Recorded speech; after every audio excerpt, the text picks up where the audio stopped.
Assalamualaikum warahmatullahi wabarakatuh. Hari ini kita akan review materi GHS, gerak harmonik sederhana. Jadi untuk ilustrasinya, kita ambil sebuah balok yang digantung pada sebuah pegas. Seandainya balok ini kita beri simpangan, ditarik misalnya sampai di sini, dan dilepaskan, maka balok ini tentu akan bergerak naik turun, bergerak harmonik sederhana. Nah, misalnya pada balok ini kita hubungkan dengan sebuah tali. Saat diberi simpangan, tentu tali ini akan membentuk gelombang. Jadi, fungsi simpangan pada gerak harmonik sederhana, simpangannya berubah-ubah, ada kalanya dia 0, bertambah, maksimal, turun lagi, 0 lagi, berbalik arah. Jadi karena dia membentuk sebuah gelombang, fungsi simpangan pada gerak harmonik sederhana itu merupakan fungsi sin atau cos, karena fungsi sin cos lah yang berbentuk gelombang. Nah, jika dimulai dari T sama dengan, saat T sama dengan 0 dia posisinya 0, maka rumusnya A sin omega T. Jadi omega itu adalah 2pi per T. Jadi 2pi per T kali T menunjukkan bahwa dia itu bersiklus setiap kali satu putaran atau 2pi.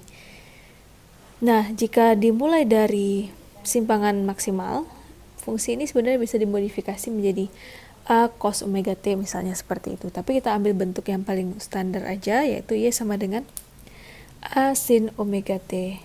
Nah, selanjutnya untuk kecepatan dari balok ini, kecepatan vertikalnya,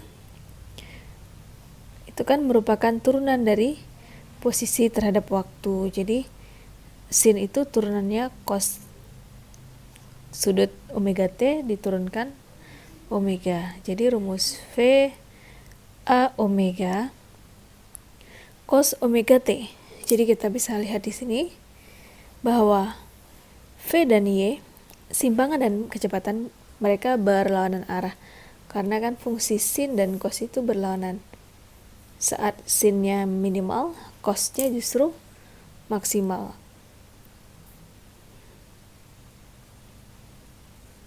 Mereka berkebalikan. Jadi, pada posisi simpangan 0, di sini Y sama dengan 0, pada saat itulah V bernilai maksimal.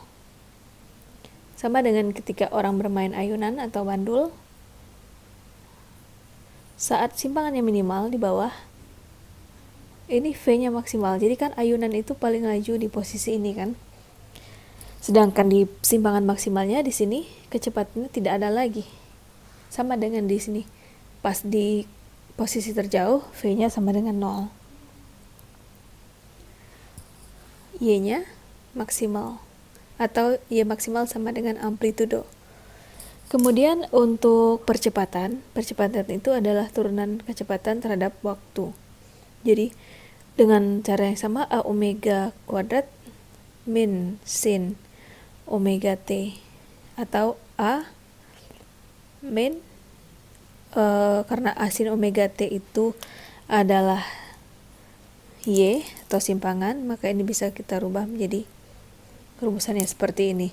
Jadi bisa kita perhatikan bahwa percepatan sebanding dengan simpangan. Jadi pada saat simpangannya maksimal, maka dia mengalami percepatan yang maksimal juga. Kenapa seperti itu? Karena percepatan itu sebanding dengan gaya pemulih.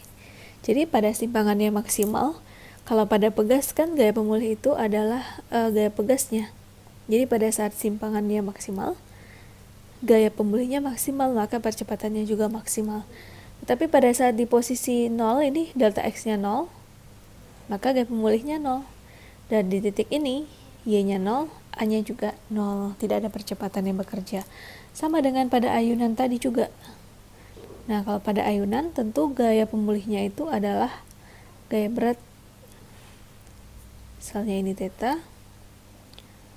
Maaf, tidak proporsional gambarnya. Kalau mg-nya segini, harusnya hasil proyeksinya hanyalah segini ya, berarti ini adalah mg sin theta.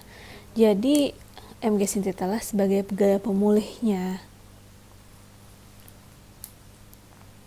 Dan satu lagi, pada gerak harmonik sederhana itu berlaku hukum kekekalan energi mekanik. Jadi energi mekaniknya kekal karena kita mengabaikan hambatan.